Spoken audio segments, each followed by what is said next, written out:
இன்று நாம் தரம் 12 கணக்கீடு என்னும் பாடத்தில் தேர்ச்சி உண்டு கணக்கீடும் அதன் முக்கியத்துவமும், தேர்ச்சி மட்டம் ஒன்று நிறுவனத்தின் மீது அக்கறை செலுத்தும் பிரிவினர்களும் கணக்கீட்டு தகவல்களின் முக்கியத்துவம் என்னும் தேர்ச்சி மட்ட தலைப்பின் கீழ் கணக்கீடு என்றால் என்ன, கணக்கீட்டின் நோக்கம் என்ன, நிறுவனத்தின் மீது அக்கறை செலுத்தும் பிரிவினர், நிறுவனத்தின் மீது அக்கறை செலுத்தும் பிரிவினர்கள் தீர்மானம் மேற்கொள்வதற்கு தேவையான தகவல்கள், கணக்கீட்டின் வகைகள் என்பன பற்றி இப்போது கற்போம். முதலில் கணக்கீடு என்றால் என்ன என பார்ப்போம்.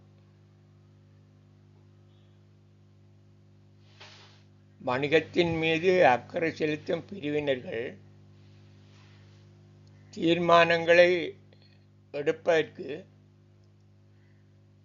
கணக்கீட்டு அலகொன்றுக்குரிய பொருளாதார தகவல்களை வழங்கும் முழுமையான செயல்முறையே கணக்கீடாகும் என ஒரு வரைவிலக்கணத்தை நாம அமைத்துக் கொள்ளலாம். மீண்டும் ஒருமுறை கூறுகிறேன். அக்கறை செலுத்தும் பிரிவினர்கள் தீர்மானங்களை எடுப்பதற்கு கணக்கீட்டு அலகொன்றுக்குரிய பொருளாதார தகவல்களை வழங்கும் முழுமையான செயல்முறையே கணக்கீடாகும்.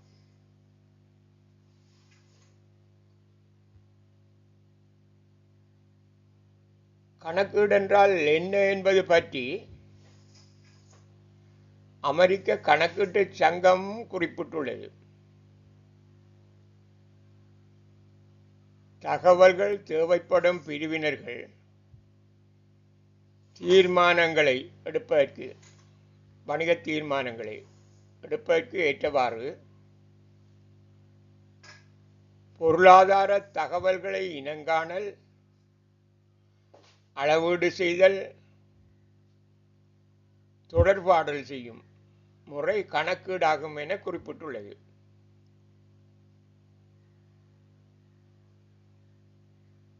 அதேபோன்று அமெரிக்க சான்றுபடுத்திய பொது கணக்காளர் நிறுவனம் நிதிசார் கொடுக்கல் வாங்கல்கள், நிகழ்வுகள் என்பவற்றை விசேட முறையில் பணம் என்னும் சாதனத்தினை பயன்படுத்தி பதிவு செய்து வகைப்படுத்துவது, பொழிப்பாக்குவது, பகுப்பாய்வு செய்வது, தொடர்பாடல் செய்வது, அச்செயற்பாடுகளினால் எழுந்த பெறுபொருள்களை வியாக்கியானம் கூறுவதுமான கலை கணக்கீடாகும் என குறிப்பிட்டுள்ளது. இவை இரண்டும்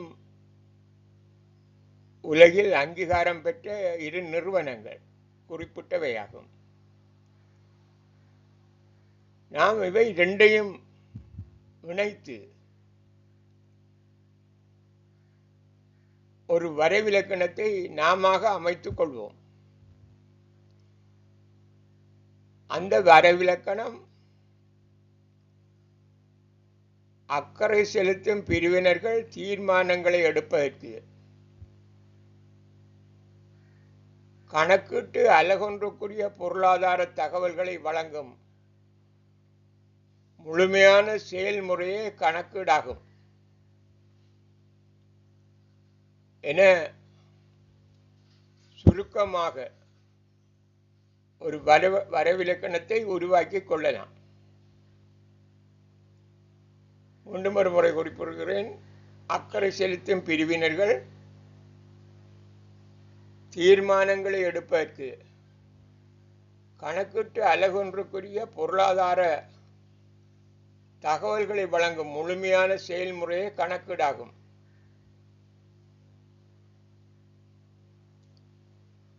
இந்த வரைவிலக்கணத்தில்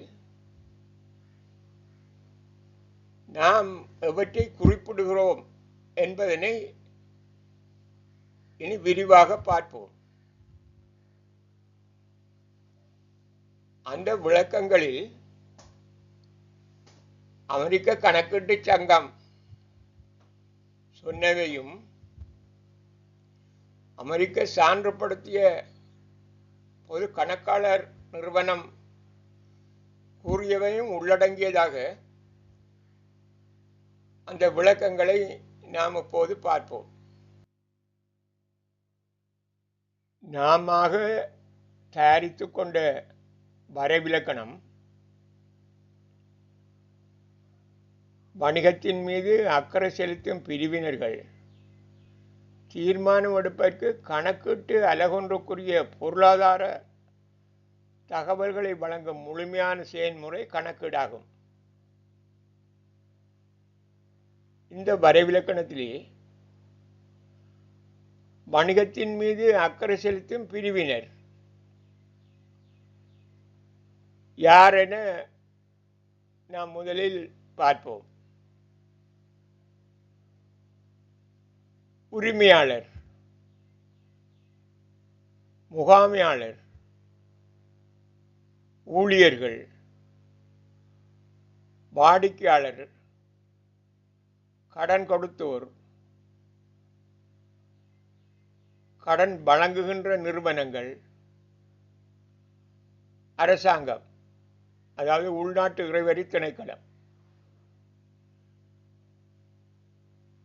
இங்கே நாங்கள் 7 தரப்பினர்களை குறிப்பிட்டிருக்கிறோம். வணிகத்தில் அக்கறை செலுத்தும் வேறு தரப்பினர்களும் உள்ளனர். அவர்கள் ஏன் வணிகத்தில் அக்கறை செலுத்துகிறார்கள்?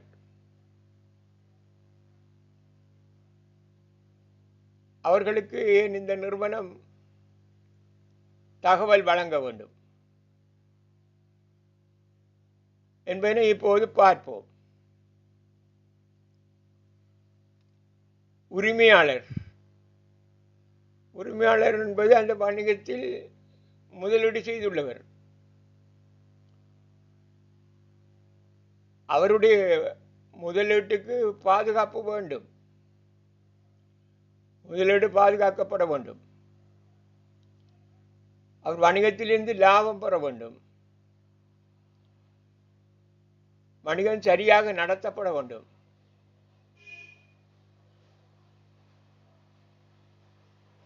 இதிலிருந்து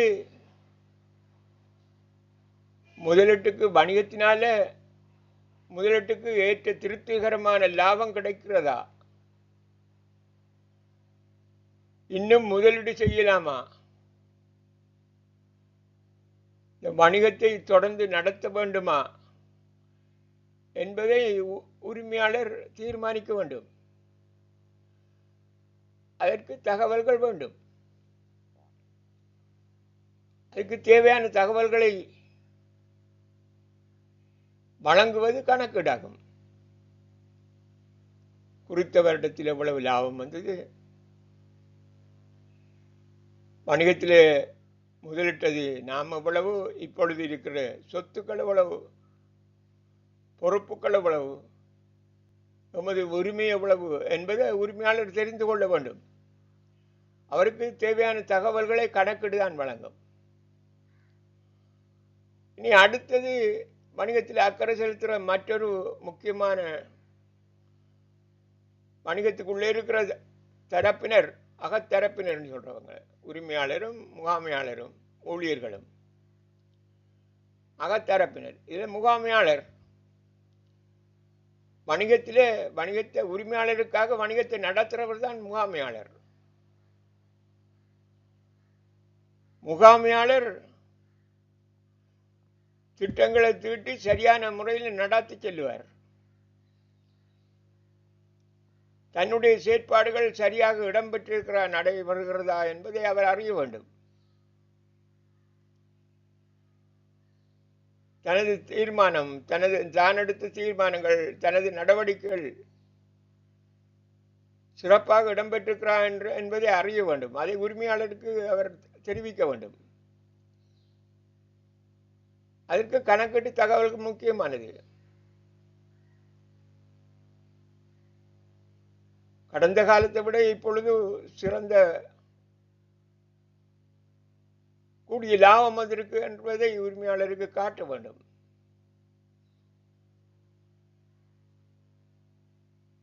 இவ்வளவு லாபம் அதிகரித்திருக்கிறது என்பதை அவர் நிறுவ வேண்டும். உரிமையாளர் அதில் திருப்திப்பட வேண்டும். அதனால முகாமையாளர் வணிக கருமங்கள்ல அக்கறை செலுத்துவார். அவர் முகாமையாளர் அந்த அக்கறை செலுத்துகிற முகாமையாளருக்கு தேவையான தகவல்கள் கணக்கீடு தான் வழங்கும். கணக்கீட்டிலிருந்து கிடைக்கிற தகவல்கள்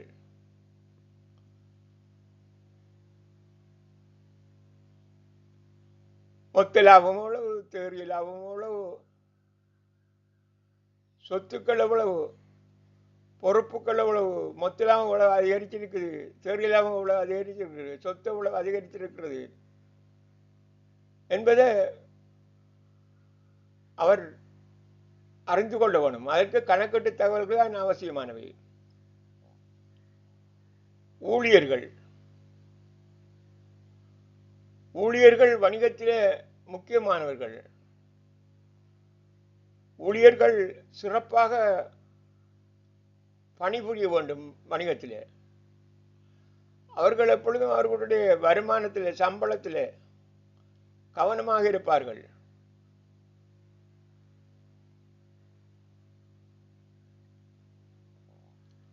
லாபம் கிடைக்கிறதா,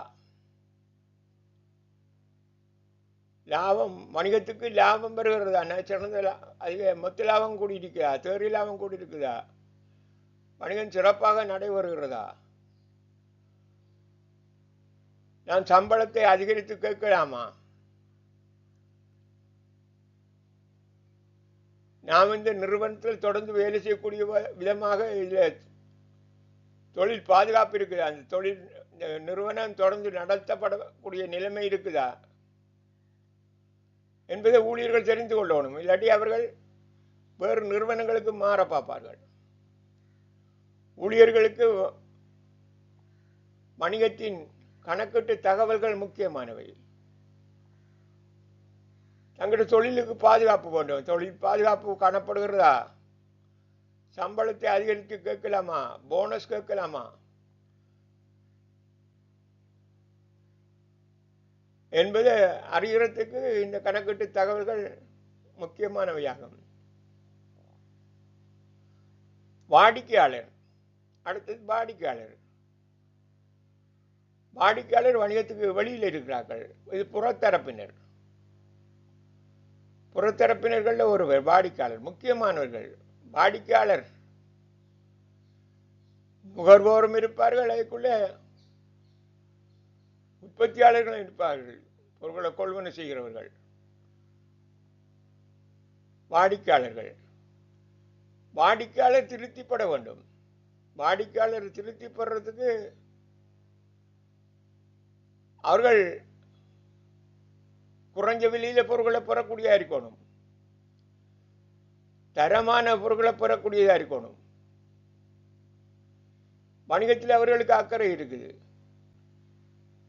சிறப்பாக நடக்கிற நிறுவனத்தில், நல்ல தரமான பொருளை விற்கிற நிறுவனத்தில், குறைஞ்ச விலையில் பொருட்களை விற்கிற நிறுவனத்தில் தான் பொருட்களை வாங்க வாடிக்கையாளர் முயற்சிப்பார்கள், நுகர்வோர் முயற்சிப்பார்கள், குறைஞ்ச விலையில் பொருட்களை வாங்க முயற்சிப்பார்கள். இதற்காக அவர்கள் வணிகத்தின் தகவல்களை அறிய வேண்டும், அவர்கள் செய்ய வேண்டும். அவர்கள் பொருட்கள விலை கடந்த காலங்களை விட இப்ப குறை இருக்குதா, தரம் கடந்த காலங்களை விட தரம் கூடுனதா, ஏனைய பொருள் ஏனைய நிறுவனங்கள் பொருள் விலையுடன் ஒப்பிடுவாங்க. இதற்கெல்லாம் அந்த வணிகம் சிறப்பாக நடைபெறுகிறது என்பதை பொறுத்துத்தான் வணிகத்துக்கு மதிப்பு. வாடிக்கையாளர் வணிகத்தின் மதிப்பை அறிய வேணும். கணக்கீட்டு தகவல்கள் வாடிக்கையாளர்களுக்கும் தீர்மானங்களை மேற்கொள்வதற்கு முக்கியமானவை. பொருளின் விலை முக்கியமானது. அடுத்தது கடன் கொடுத்தோர். இதுவும் புறத்தரப்பினர். வணிகத்துக்கு வெளியில் இருக்கிற அக்கறை கொள்ளும் தரப்பினர்கள் கடன் கொடுத்தோர். கடன் கொடுத்தோர் என்னும் போது அதில் நாங்கள் இருவகை கடன் கொடுத்தோரை குறிப்பிடலாம். வியாபார கடன் கொடுத்தோரும் இருப்பாங்க, கடன் வழங்குறவர்களும் இருப்பார்கள். அதை வேறையா சொல்லியிருக்கிறோம். கடன் வழங்கும் நிறுவனங்கள். இதை கடன் கொடுத்தோர் என்று சொல்றது நாங்கள் இதில் வியாபார கடன் கொடுத்தோர், சரக்குகளை கடனாக கொடுத்தவர்கள், மீள விற்பனை செய்கிற பொருளை கடன் கொடுத்தவர்கள். கடன் கொடுத்தோர் வழங்குனர்கள். அவர்கள் வணிகத்திலே அக்கறையாக இருப்பார்கள். அவருக்கு கொடுத்த கடனை திருப்பி பெற வேணும். வணிக நிறுவனம் லாபகரமான நிலையில் இருந்தால் தான் அவர்களுக்கு அவங்க கொடுத்த கடன் பணத்தை திருப்பி பெறக்கூடிய இருக்கும். அப்போ அவர்கள் வணிகத்தின் கணக்குகளில் வணிகம் நடத்துகிற முறையில் அக்கறையாக இருப்பார்கள். கணக்கீட்டு தகவல்கள், வணிகத்தின் கணக்கீட்டு தகவல் கடன் கொடுத்தவர் முக்கியம். அதை பார்த்துத்தான் அவர்கள் இன்னும் கடன் கொடுக்கலாமா, கொடுத்த கடனை விரைவாக பெற்றுக்கொள்ள வேணும் என்று தீர்மானிக்கிறது வணிகத்தின் கணக்கீட்டு தகவல்களை பொறுத்து தான் தங்கி இருக்கும்.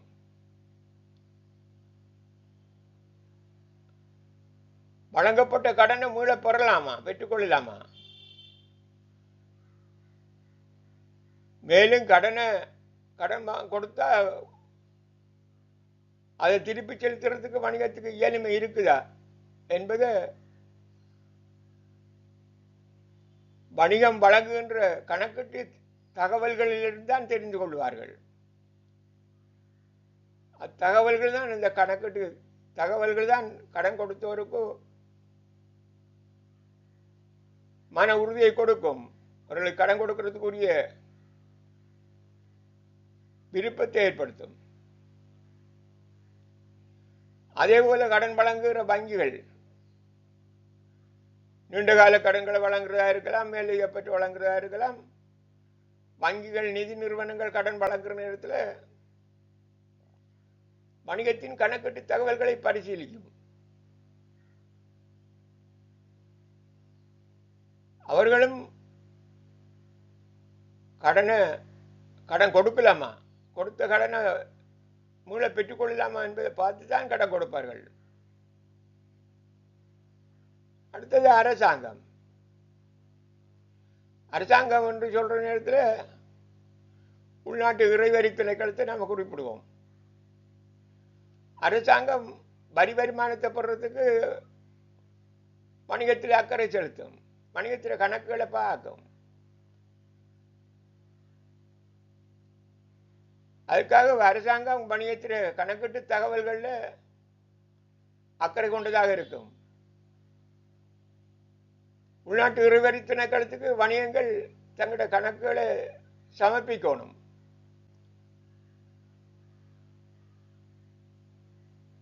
அவர்கள் சரியான முறையில் வரி செலுத்துகிறார்களா, இன்னும் எவ்வளவு வரி செலுத்த வேணும், அவர்கள் கணக்கீட்டு தகவல்களை சரியாக தருகிறார்களா என்பதை உள்நாட்டு இறைவரி திணைக்களம் கவனிக்கும். இவ்வாறு வணிகத்தின் மீது அக்கறை செலுத்துகிறவர்களை நாங்கள் பார்க்கலாம். இந்த வணிகத்தின் மீது அக்கறை செலுத்தும் பிரிவினர் தீர்மானம் எடுப்பதற்கு கணக்கிட்டு அலகு ஒன்றுக்குரிய பொருளாதார தகவலை வழங்கும் செயல்முறை கணக்கீடாகும்.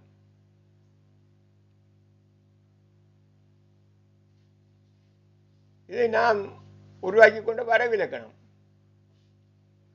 இதிலே வணிகத்தின் மீது அக்கறை செலுத்தும் பிரிவினர் யார், அவர்கள் ஏன் அக்கறை செலுத்துகிறார்கள் என்பதை இப்போது பார்த்தோம். இனி நாம் கணக்கீட்டு அலகு என்பதை பார்ப்போம். வணிகத்தின் மீது அக்கறை செலுத்தும் பிரிவினர் தீர்மானம் எடுப்பதற்கு அலகொன்றுக்குரிய பொருளாதார தகவல்களை வழங்கும் முழுமையான செயல்பாடு கணக்கீடாகும் என இதுவரை குறிப்பிட்டோம். இது நாம் அமைத்து கொண்ட வரைவிலக்கணம். இதே கணக்கீட்டு அலகு என்பதை இப்பொழுது பார்ப்போம். வணிகத்தின் மீது அக்கறை செலுத்தும் பிரிவினரையும் பார்த்துள்ளோம். இப்பொழுது கணக்கீட்டு அலகு என்று குறிப்பிடுகிறோம். கணக்கீட்டு அலகொன்றுக்குரிய பொருளாதார தகவல்களை வழங்கும் முழுமையான செயற்பாடு கணக்கீடாகும் என்று சொல்கிறோம். கணக்கீட்டு அலகு என்பது இந்த அக்கறை செலுத்தும் நபர்களைத்தான் குறிப்பிடுகிறோம். அக்கறை செலுத்தும் நபர்களுடைய நடவடிக்கைகள், அது ஒரு தனிநபராக இருக்கலாம், ஒரு தனிநபர் நடவடிக்கையாக இருக்கலாம், ஒரு வணிகம் தனியார் வணிகத்தின் நடவடிக்கையாக இருக்கலாம், அல்லது பங்குடைமை வணிகத்தின் நடவடிக்கையாக இருக்கலாம், கம்பெனி வணிகத்தின் நடவடிக்கையாக இருக்கலாம், சங்க வணிகத்தின் நடவடிக்கையாக இருக்கலாம், கூட்டுத்தாபன வணிகத்தின் நடவடிக்கையாக இருக்கலாம், திணைக்கள வணிகத்தின் நடவடிக்கையாக இருக்கலாம், அரசாங்கத்தின் நடவடிக்கையாக இருக்கலாம். ஏதாவது ஒரு நடவடிக்கை, எந்த நடவடிக்கையும் கணக்கீட்டு அலகு என்று தான் குறிப்பிடுறோம். அது அந்த வணிகம் செய்கிற நடவடிக்கைகளைத்தான் நாங்கள் வணிகம் என்று சொல்லுகிறோம். தனிநபர் நடவடிக்கையை நாம் குறிப்பிடலாம் வணிகம். அது கணக்கீட்டு அலகு தனிநபரும் கணக்கு வைக்கலாம், பங்குடைமையும் கணக்கு வைக்கலாம், தனியாள் வணிகமும் கணக்கு வைக்கலாம், கம்பெனிகளும் கணக்கு வைக்கலாம், அரசாங்கமும் கணக்கு வைக்கலாம். இப்போ கணக்கு வைக்கிற அலகுகள், எந்த அலகு கணக்கு வைக்குதோ அந்த அலகைத்தான் நாங்கள் இங்கே குறிப்பிடுகிறோம்.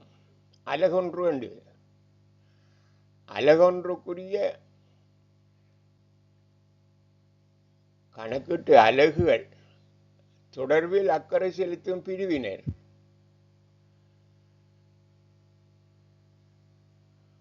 உரிமையாளர் தனது வணிகத்தின் நடவடிக்கை தொடர்பில் அக்கறை செலுத்துகிறார்.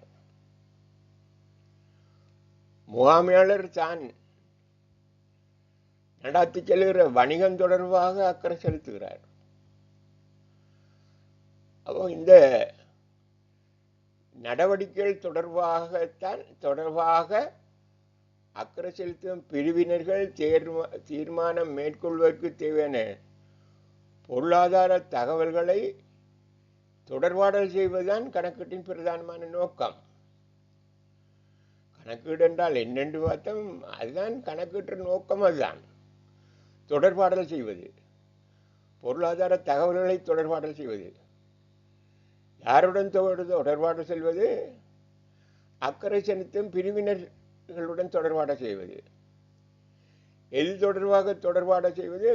அவர்கள் தொடர்பான கணக்கீட்டு அலகுகள், அவர்கள் அக்கறை கொள்கிற கணக்கீட்டு அலகு தொடர்பாக பொருளாதார தகவல்களை தொடர்பாடல் செய்வதுதான் கணக்கீட்டின் நோக்கம். கணக்கீட்டு அலகுகள் தொடர்பில் அக்கறை செலுத்தும் பிரிவினர்கள் தீர்மானங்களை மேற்கொள்வதற்கு தேவையான பொருளாதார தகவல்களை வழங்குவது தொடர்பானது கணக்கீட்டின் பிரதான நோக்கமாகும்.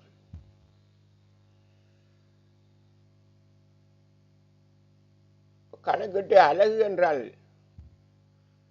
அது தனிநபராக இருக்கலாம். அதாவது அந்த நடவடிக்கை தனிநபர் நடவடிக்கை, வணிக அமைப்புகள நடவடிக்கைகள், அரசு அல்லது எந்த ஒரு நடவடிக்கை ஒன்றாகவும் இருக்கலாம். இங்கு நிதிசார் தகவல்களே பொருளாதார தகவல்கள் என்று குறிப்பிடப்படுகின்றன. பொருளாதார தகவல்களைத்தான் பரிமாறுறது. எந்த பொருளாதார தகவல்கள்? கணக்கிட்டு அலகுகள் தொடர்பான பொருளாதார தகவல்களை பரிமாறுகிறது. யாருடன் பரிமாறுகிறது? அக்கறை செலுத்தும் பிரிவினர்களுடன். அவர்களுடன் சம்பந்தப்பட்ட கணக்கிட்டு அலகு தொடர்பான பொருளாதார தகவல்கள் பரிமாற்றப்படுகிறது. கணக்கிட்டு அலகுகள் பரிமாறுவது பொருளாதார தகவல்கள். பொருளாதார தகவல் என்றால் என்ன என பார்ப்போம். வணிகத்தின் மீது அக்கறை செலுத்தும் பிரிவினர் தீர்மானம் எடுப்பதற்கு கணக்கிட்டு அலகொன்றுக்குரிய பொருளாதார தகவல்களை வழங்கும் முழுமையான செயல்முறை கணக்கீடாகும். பொருளாதார தகவல்கள் என நாங்கள் இங்க குறிப்பிடுறது பணப்பெறுமதியிலே செய்யப்படுகிற கொடுக்கல் வாங்கல்கள். பணப்பெறுமதியிலே செய்யப்படுகிற கொடுக்கல் வாங்கல்கள் தான் பரிமாற்றப்படுகிறது. உதாரணமாக 2024 மொத்த லாபம் 50 லட்சம் ரூபாய், தேறி லாபம் 20 லட்சம் ரூபாய். 31/12/2024 மொத்த சொத்துகள் 1.5 கோடி ரூபாய். 31/12/2024 மொத்த பொறுப்புகள் 90 லட்சம் ரூபாய். 31/12/2024 மூலதனம் அல்லது உரிமை 60 லட்சம் ரூபாய். இவை போல கணக்கீட்டின் மூலமாக பணப்பெறுமதியில் தகவல்கள் தயார் செய்யப்படும். இந்த தகவல்கள் தான் நிதி சார்ந்த தகவல்கள் என்று சொல்றது. நிதி சார்ந்த தகவல்களைத்தான் பொருளாதார தகவல்கள் என்று குறிப்பிடுவோம்.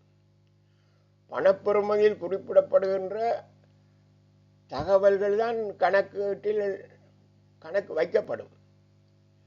பணப்பெறுமதியில் குறிப்பிடப்படுகிற தகவல்களை நிதி சார்ந்த தகவல்கள் என்போம். நிதி சார்ந்த தகவல்கள் மட்டும்தான் பொருளாதார தகவல்கள் ஆகும். பொருளாதார தகவல்கள் அக்கறை செலுத்தும் பிரிவினருக்கு அவசியமானது. அவர்கள் அக்கறை செலுத்துகிற கணக்கீட்டு அலகு தொடர்பான நிதி சார்ந்த தகவல்கள். அக்கறை செலுத்துகின்ற நபர்கள் எந்த நடவடிக்கை தொடர்பாக அக்கறை செலுத்துகிறார்களோ அது தொடர்பான பொருளாதார தகவல்களை வழங்குவதுதான் கணக்கீட்டின் நோக்கமாகும். கணக்கீட்டின் மூலமாக, கணக்கு வைக்கிறது மூலமாக ஒரு வணிகம் மொத்த லாபத்தை கணிக்கலாம், தேறி லாபத்தை கணிக்கலாம், குறித்த திகதியில மொத்த சொத்தை கணிக்கலாம், குறித்த திகதியில மொத்த பொறுப்பை கணிக்கலாம், குறித்த திகதியில மூலதனம் எவ்வளவு இருக்குது, உரிமை எவ்வளவு இருக்குது, மூலதனம் அல்லது உரிமை எவ்வளவு இருக்குன்றதை கணிக்கலாம். இவை போல பணப்பெறுமதியில் தகவல்களை தயாரிக்கும் கணக்கீடு. அது நிதி அறிக்கைகள் என்று நாங்கள் சொல்லுவோம். நிதி அறிக்கைகளை பிரதானமாக நாங்கள் 10ஆம் தரத்திலும் கற்றுள்ளோம். நிதி அறிக்கைகளை வருமான கூட்டு, நிதி நிலைமை கூட்டு என குறிப்பிட்டோம். வருமான கூட்டு, நிதி நிலைமை கூட்டு என்பது கணக்கீட்டின் மூலமான இறுதி விளைவுகளாகும். அவற்றிலிருந்து இந்த தகவல்கள் எடுக்கப்படுகின்றன. பணப்பெறுமதியில நம்ம குறிப்பிடப்படும். பணப்பெறுமதியில் குறிப்பிடப்படுகின்ற தகவல்களைத்தான் நிதி தகவல்கள் என்று சொல்லுவோம். அந்த நிதி தகவல்களைத்தான் பொருளாதார தகவல்கள் என்று சொல்லுவோம். கணக்கீடு ஒன்று வணிகத்தின் மீது அக்கறை செலுத்தும் பிரிவினர்கள் தீர்மானம் எடுப்பதற்கு கணக்கீட்டு அலகு ஒன்றுக்குரிய, அதாவது ஏதாவது ஒரு பொருளாதார நடவடிக்கை தொடர்பாக, வணிக நடவடிக்கையாக இருக்கலாம், வேறொரு செயல் திட்டமாக இருக்கலாம், நடவடிக்கை தொடர்பாக பொருளாதார தகவல்களை, பணப்பொறுமையில் கணிக்கக்கூடிய தகவல்களை கணித்து வழங்கும் முழுமையான செயல்முறை கணக்கீடாகும். பொருளாதார தகவல்கள் வணிகத்துக்கு அவசியமாகும். கணக்கீட்டு அலகுகளின் பொருளாதார தகவல்கள் அக்கறை செலுத்தும் பிரிவினருக்கு அவசியமாகும். அக்கறை செலுத்தும் பிரிவினர்கள் தாம் அக்கறை கொண்ட கணக்கீட்டு அலகின் பொருளாதார தகவல்களையே எதிர்பார்ப்பார்கள். அதன் மூலமாகத்தான் அவர்கள் தீர்மானங்களை மேற்கொள்வார்கள். பொருளாதார தகவல்கள் மட்டுமல்ல, பொருளாதாரம் அல்லாத தகவல்கள், நிதி சாராத தகவல்களை பொருளாதாரம் அல்லாத தகவல்கள், அவைகளும் அக்கறை கொண்ட தரப்பினர்களுக்கு முக்கியமானதாகும். அந்த தகவல்களும் அக்கறை கொண்ட தரப்பினரின் கணக்கீட்டு அலகு தொடர்பான நிதி சாராத தகவல்களும் உள்ளன. அவை அவசரமானவைதான். முகாமையாளர் திறமையானவர், அவருக்கு கல்வி திறமை உண்டு, பயிற்றப்பட்டு அர்ப்பணித்து தொழில் புரியும் 50 ஊழியர்கள் வேலை செய்கின்றார்கள். வணிகம் தனது உற்பத்தி தொடர்பில் 2024ஆம் ஆண்டு உயர் மதிப்பு பரிசு பெற்றுள்ளது. இந்த தகவல்களையும் அக்கறை கொண்ட தரப்பினர் தமது கணக்கீட்டு அலகு தொடர்பாக அறிவதில் அக்கறை கொள்கிறார்கள், இல்லை என்று சொல்வதில்லை. ஆனால் கணக்கீடு என்பது வழங்குகின்ற தகவல் பொருளாதார தகவல்கள், அதாவது பணப்பெறுமதியில் அளவீடு செய்யக்கூடிய இதுதான் கணக்கீட்டில் பதிவு செய்யப்படுகின்றன. அவற்றின் மூலமாக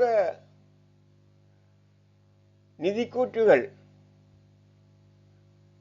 தயாரிக்கப்படுகின்றன. வருமான கூற்று, நிதி நிலைமை கூற்று என்பன தயாரிக்கப்படுகின்றன. அதாவது மொத்த லாபம் கணிக்கிற கணக்கு, தேறி லாபம் கணிக்கிற கணக்கு, சொத்துக்களை கணிக்கிற கணக்கு, பொறுப்புகளை கணிக்கிற கணக்குகள் கணக்கீட்டின் மூலமாக தயார் செய்யப்படுகின்றன. இவற்றுக்கு பொருளாதார தகவல்கள் வேண்டும். கணக்கீட்டின் மூலமாக பொருளாதார தகவல்கள் வழங்குகின்ற முழுமையான செயற்பாடுதான் கணக்கீடாகும். ஆனால் பொருளாதாரம் அல்லாத நிதி சாராத தகவல்களும் உள்ளன. அவையையும் அக்கறை கொண்ட தரப்பினர் அக்கறை கொள்கின்ற விடயமாகும். தாம் எதிர்பார்க்கின்ற கணக்கீட்டு அலகு தொடர்பாக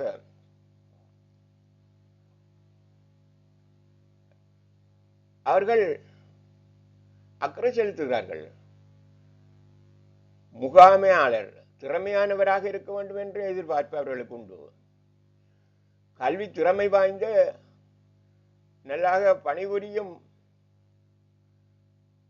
முகாமையாளர் வணிகத்துக்கு அவசியம் என்பதை அவர்கள் உணர்வார்கள். பயிற்றப்பட்ட அர்ப்பணித்து தொழில் புரியும் தொழிலாளர்கள் அவசியம் என்பது அவர்களது அக்கறைக்கான காரணமாகும். வணிகம் சமூகத்தில் மதிப்பு பெற்றது, சிறப்பாக தொழில் புரிகிறது என்பதையும் அறிதல் அவர்கள் ஆர்வமுடையவர்கள் தான். ஆனால் இவற்றில் கணக்கீட்டில் பதிவு செய்யப்படுவதில்லை. கணக்கீட்டில் பதிவு செய்து கணக்கீட்டின் மூலமாக வழங்கப்படுவது முக்கியமானது பொருளாதார தகவல்கள் தான். பொருளாதார தகவல்களே பிரதானமாக கணக்கீட்டின் மூலமாக தொடர்பாடப்படுகிறது. அக்கறை செலுத்தும் பிரிவினருடன் பொருளாதார தகவல்கள், கணக்கீட்டு அலகு தொடர்பான பொருளாதார தகவல்கள் பரிமாறிக்கொள்ளப்படுகின்றன. இப்பொழுது கணக்கீட்டின் வகைகளை பார்ப்போம். கணக்கீட்டு தகவல்களை பயன்படுத்தும் அக்கறை செலுத்தும் பிரிவினர்களுக்கேற்ப கணக்கீட்டினை பிரதானமாக இரு வகைகளாக பிரிக்கலாம். ஒன்று நிதி கணக்கீடு, அடுத்தது முகாமை கணக்கீடு.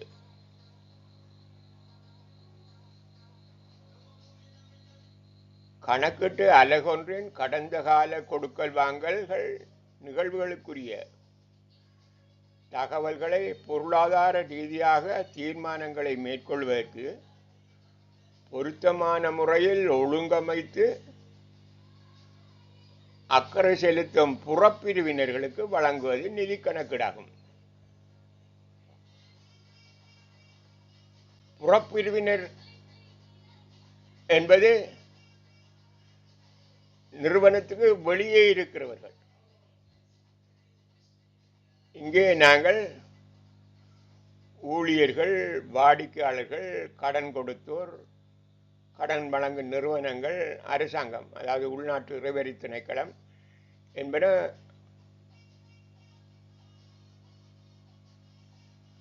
வணிகங்களுக்கு வெளியில் இருக்கிறவர்கள்.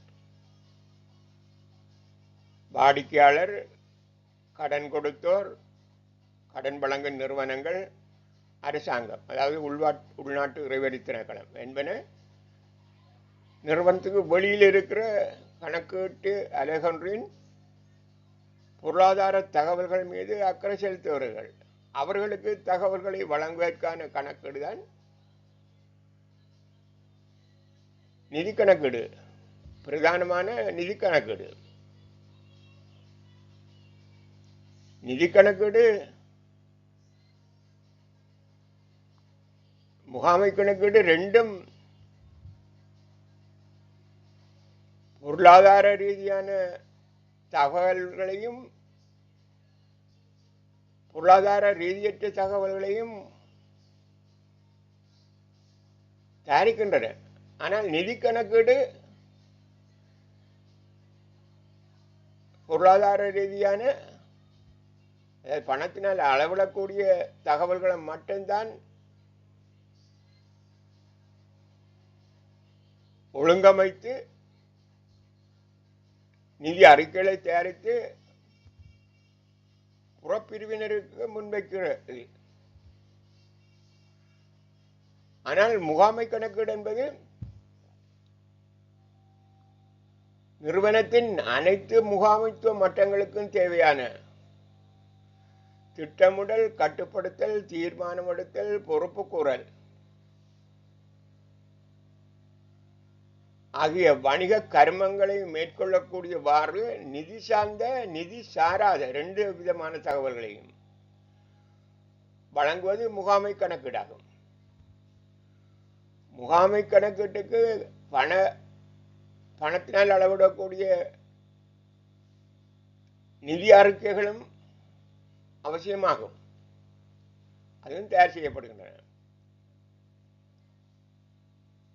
பணத்தினால் அளவிட முடியாத வணிக அலகுடன் தொடர்புடைய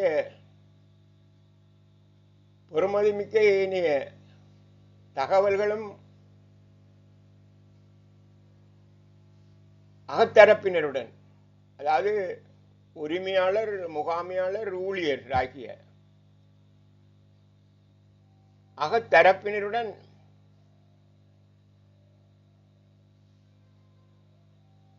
தொடர்பாடுகின்றது.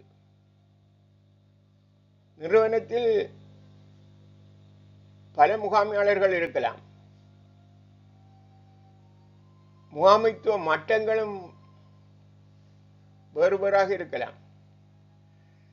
எல்லா முகாமைத்துவ மட்டங்களுக்கும் தேவையான திட்டமிடல், கட்டுப்படுத்தல், தீர்மானம் எடுத்தல், பொறுப்பு கூறல் என்பவற்றை மேற்கொள்ளக்கூடியவாறு நிதி சார்ந்த நிதி சாராத தகவல்களை வழங்குவது முகாமை கணக்கீடாகும்.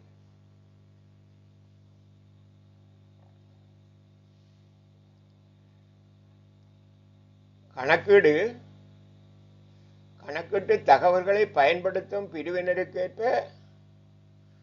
பிரதானமாக இருவகையாக பிரிக்கலாம்.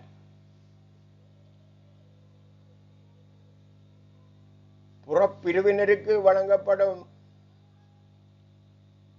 பொருளாதார தகவல்கள் நிதி கணக்கீட்டு தகவல்கள். வாடிக்கையாளர், கடன் கொடுத்தோர், கடன் வழங்கு நிறுவனங்கள், அரசாங்கம் ஆகியவற்றுக்கு நிதி கணக்கீட்டு தகவல்கள் வழங்கப்படுகின்றன.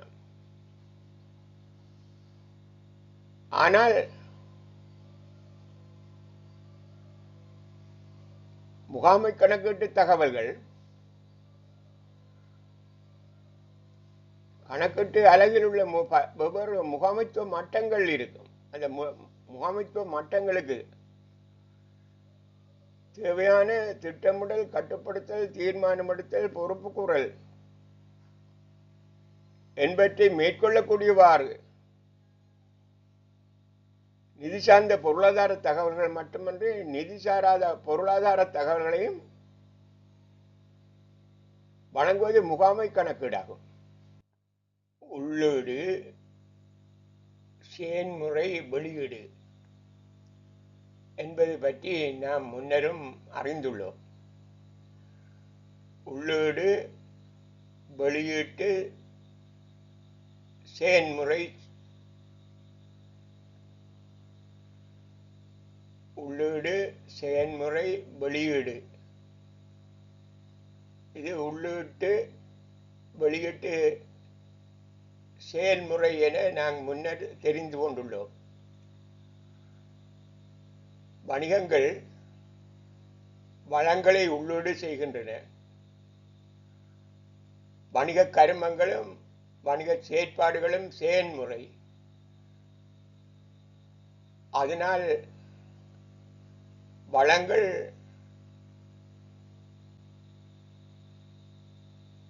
பொருள்களும் சேவைகளுமாக மாற்றப்படுகின்றன. இவை வெளியீடுகள் என நாம் முன்னர் அறிந்திருந்தோம். அது உள்ளீட்டு, வெளியீட்டு செயல்முறை என குறிப்பிடுவோம். அந்த முறையிலே நிதி கணக்கீட்டின் செயல்முறை இங்கே காட்டப்பட்டுள்ளது. நிதி கணக்கீட்டின் உள்ளீடு கொடுக்கல் வாங்கல்களும் நிகழ்வுகளும். இதனை நாம் முன்னர் 11ஆம் ஆண்டில் கற்றுள்ளோம். கொடுக்கல் வாங்கல்களை முதல் குறிப்பேடுகளில் பதிவு செய்து, முதல் குறிப்பேடுகளை சமப்படுத்தி, முதல் குறிப்பேடுகளில் உள்ளவற்றை பேரட்டுக்கு மாற்றி, பேரட்டில் உள்ள மீதிகளை எடுத்து பரீட்சை மீதியை தயாரித்து, பரீட்சை மீதிக்கு பிறகு நாங்கள் முடிவு கணக்குகளை செய்து நிதி கூட்டுகளை தயாரித்து முடிப்போம். இவைதான் செயல்முறை. அதனால் வருகின்ற வெளியீடு நிதி கூட்டுகளாகும். வருமான கூட்டும் நிதி நிலைமை கூட்டும். வருமான கூட்டும் நிதி நிலைமை கூட்டும் நிதி கூட்டுகள். கணக்கீட்டினால், அதாவது நிதி கணக்கீட்டினால் வெளியீடு நிதி கூட்டுகள். மொத்த லாபம் கணிப்போம், தேறி லாபம் கணிப்போம், மொத்த சொத்துக்களை கணிப்போம், மொத்த பொறுப்புகளை கணிப்போம்,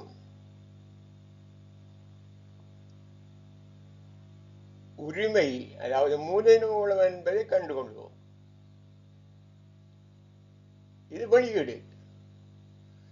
இதற்கு தேவையான கொடுக்கல் வாங்கல் உள்ளுள்ளே உள்ளிடுவது கொடுக்கல் வாங்கல்களின் நிகழ்வுகளும். பணத்தினால் அளவிடப்படுவது கொடுக்கல் வாங்கல்கள். கொடுக்கல் வாங்கல்களும் நிகழ்வுகளும், சில நிகழ்வுகளும் பதிவு செய்யப்படும். உதாரணமாக தீயழிவு, வெள்ள நட்டம், சூறாவளி புயல் நட்டம், கள்ள நட்டம் போன்றவையும் பதிவு செய்யப்படும். இவை நிகழ்வுகளினால் உருவாகின்ற பதிவுகள். அவையும் உள்ளீடுகள். அவை பதிவு செய்யப்படும். பதிவு செய்யப்பட்டு முடிவு கணக்கு வரை செயல்முறை. அவற்றினால் வர இறுதி விளைவு நிதி கூற்றுகள். வருமான கூட்டும் நிதி நிலைமை கூட்டும். மொத்த லாபம் கணித்தல், தேர்வு லாபம் கணித்தல், மொத்த சொத்துக்களை கணித்தல், மொத்த பொறுப்புகளை கணித்தல், உரிமை அல்லது மூலதனத்தை கணித்தல். இது நிதி கணக்கீடு. நிதி கணக்கீடு தொடர்பான விவரங்கள் எங்களுக்கு நன்றாக தெரியும். நிதி கணக்கீடு தொடர்பான விவரங்களை நாங்கள் அறிவோம். நிதி கணக்கீட்டின் செயல்முறை, அதாவது உள்ளீடு செயல்முறை, அதனால் வருகின்ற இறுதி விளைவு வெளியீடு. கொடுக்கல் வாங்கல்களின் நிகழ்வுகளின் உள்ளீடு, இனங்காணலும் அளவிடுதலும், பதிவு செய்தல், வகைப்படுத்தல், பொழிப்பாக்கல், பகுப்பாய்வு செய்தல். இதனை நாம் முன்னர் வேறு முறையில் கற்றுள்ளோம். முதல் குறிப்பேடுகளில் பதிவு செய்தல், பேரட்டுக்கு மாற்றுதல், பேரட்டு சமப்படுத்தல், பேரட்டு கணக்கு மீதிகளை கொண்டு பரீட்சை மீதியை தயாரித்தல், பரீட்சை மீதிக்கு பின்னர் முடிவு கணக்குகளை தயாரித்தல், முடிவு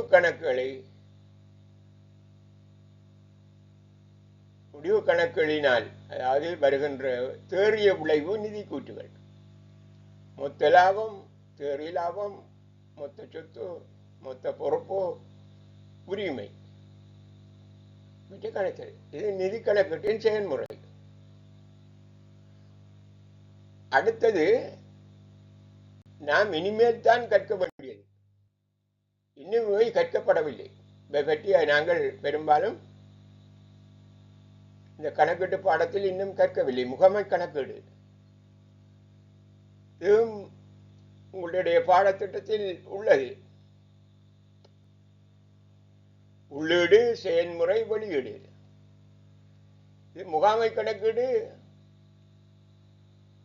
முகாமைத்துவ மட்டங்களுக்கு தேவையான கணக்கீடு.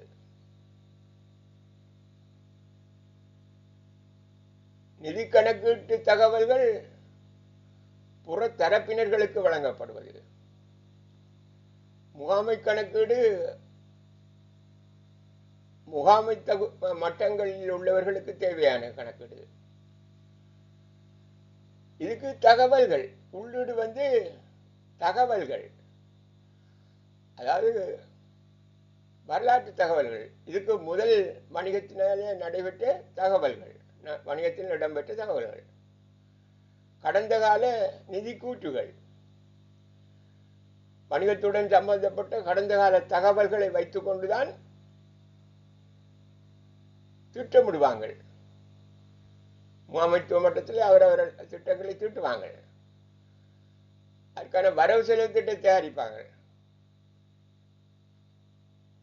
அவற்றை நடைமுறைப்படுத்துவாங்க. வரவு செலவு திட்டத்தை நடைமுறைப்படுத்துகிற நேரத்தில் விலகல் ஏற்படுமாக அதை கட்டுப்படுத்துவாங்க. இது செயல்முறை. முகாமை கணக்கீட்டில் செயல்முறை. திட்டமிடல், வரவு செலவு திட்டத்தை தயாரித்தல், கட்டுப்படுத்தல், இவற்றின் மூலம் இறுதி விளைவு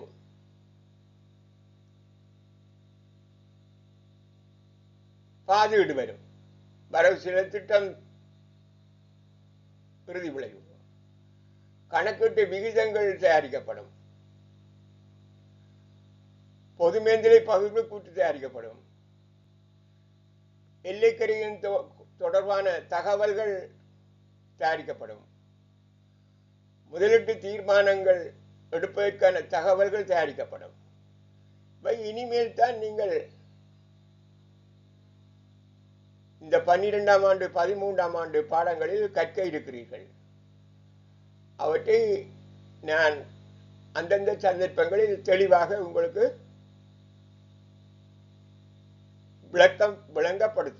விளக்குவேன்.